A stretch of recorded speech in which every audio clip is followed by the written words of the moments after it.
Welcome to Sci-Fi Stories. If you love stories of courage and mystery, make sure to subscribe and join our growing community. The desert planet of Crick's tour was not just dying. It was surrendering. Its twin suns burned without mercy, turning oceans into memory and cities into skeletons of glass and dust. The Galactic Relief Council had stamped the verdict weeks ago. Too expensive to save.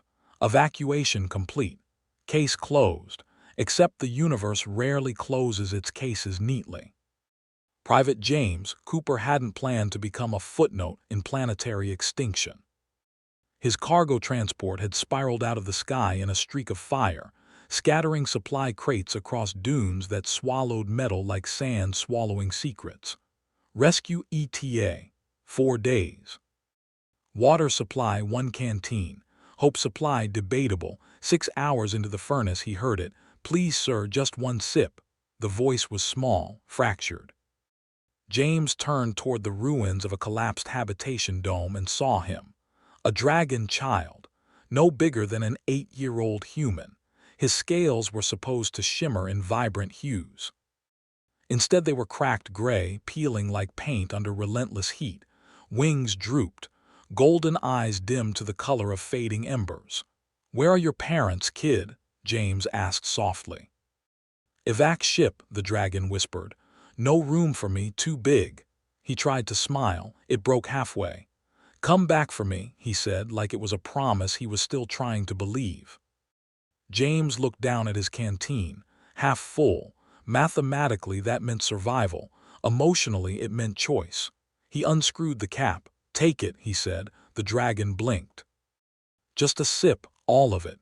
The boy stared as if James had handed him a star. "But you'll die."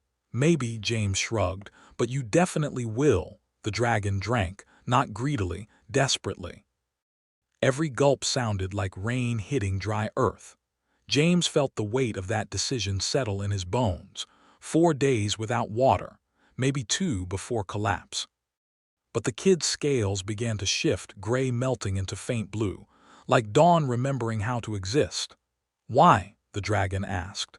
James stood, already dizzy. "Because where I'm from, we don't leave kids in the desert." He lifted the dragon. "Settlement 15 clicks north," he muttered. "We're going. You can't carry me. Watch me." The desert did what deserts do. It punished. After 1 hour, James's throat burned like he had swallowed sandpaper. After 2, his vision blurred into heat ghosts. After 3, the world tilted sideways. "Put me down," the dragon begged. "Save yourself." "Not happening." By hour 4, James collapsed to his knees, stood, collapsed again. "Why?" the dragon cried. James coughed dry air. "Because someone has to prove the universe isn't rotten all the way through." Then his legs quit entirely. This time, small claws caught him. "My turn," the dragon said. His scales were brighter now. "Not dull blue, sapphire. You gave me life, I carry you." It was absurd. A dehydrated child supporting a full-grown soldier, but absurdity has never stopped humans. They leaned into each other.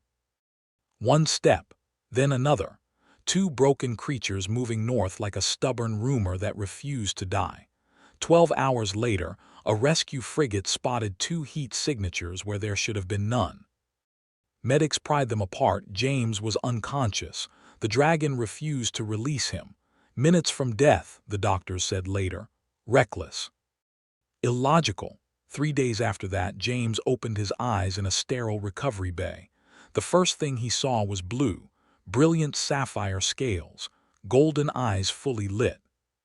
"You're alive," the dragon whispered. "So are you," James croaked. The boy placed something in his hand, his canteen polished, restored, engraved. "For the human who taught me that 1 sip is never enough when you can give everything." "My name is Crickto," the dragon said proudly. "When I grow up, I'm going to be just like you." James smirked weakly. "Stupid." "Brave," Crickto corrected. James closed his eyes, smiling. On a planet the galaxy abandoned, a single act of so-called stupidity had rewritten the ending. Because sometimes humanity doesn't survive by calculation. Sometimes it survives by giving the last drop. and daring the universe to argue.